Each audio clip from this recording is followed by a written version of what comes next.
Miriam sat by the window, watching the rain trace ghostly fingers down the glass. The town was quiet, swallowed by the gray hush of an autumn afternoon. It had been years since she stopped expecting anything in the mail. Years since she had accepted that some stories simply never got their ending.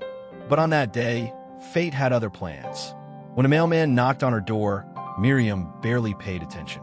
It was only when she saw the envelope, old and weathered, that her heart stilled.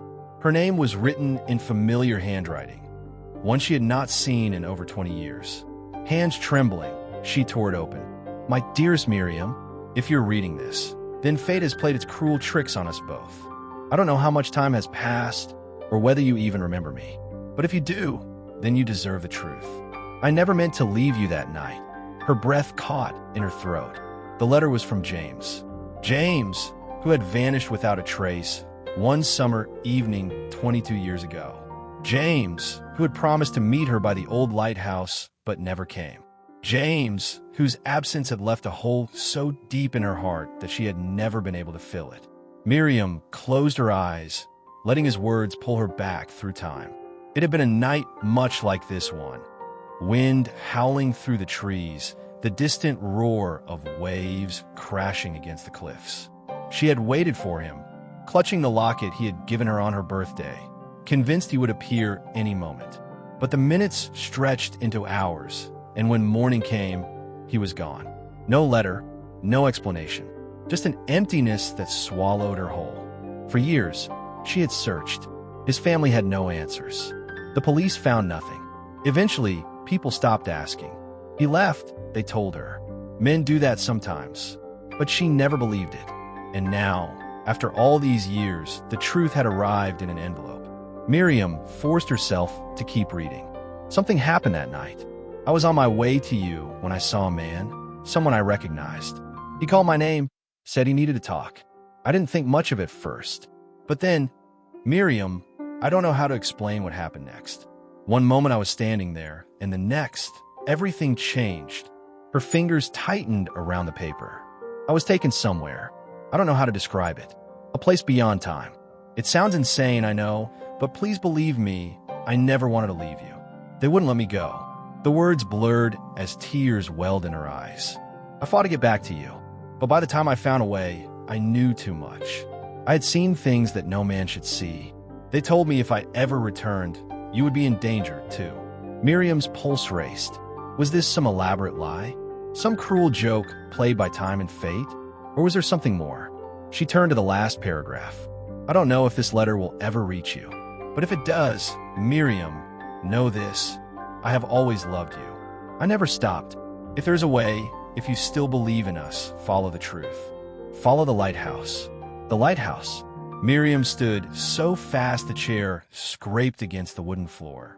Outside, the rain had stopped, leaving the world hushed in anticipation. Her heart pounded as she clutched the letter. The lighthouse had been their place, their sanctuary. If James had left her any answers, they would be there. Without hesitation, she grabbed her coat and set out into the night.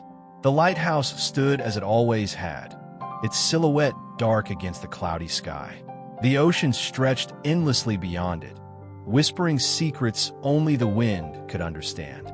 Miriam stepped inside, her breath hitching.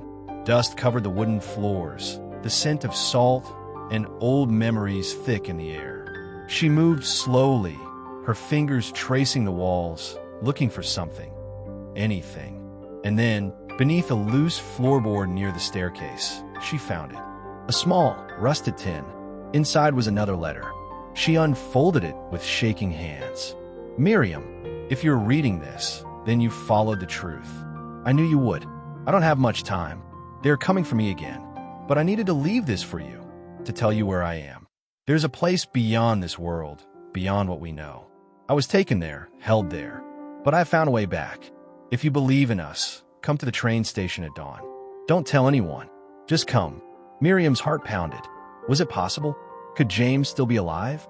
There was only one way to find out. Dawn painted the sky in soft hues of pink and gold as Miriam arrived at the train station. The platform was empty, save for the wind stirring the dust along the tracks. She waited, breathless, every muscle in her body taut with anticipation. And then, a distant whistle, a train that was not supposed to exist, and a figure stepping off the last carriage. James. He looked exactly as he had 22 years ago, unchanged, untouched by time. His eyes locked onto hers, filled with the same love, the same longing as the night he disappeared. Miriam. She ran to him, her arms wrapping around him before she could stop herself. He was real, solid, warm. "Ow," she whispered against his shoulder. "Where have you been?" James pulled back just enough to cup her face in his hands. "Somewhere I never should have been, but I found my way back to you." Tears spilled down her cheeks. For years, she had waited. For years, she had believed. And now, against all logic, against all odds, he had returned. Some stories, it seemed, did get their ending after all.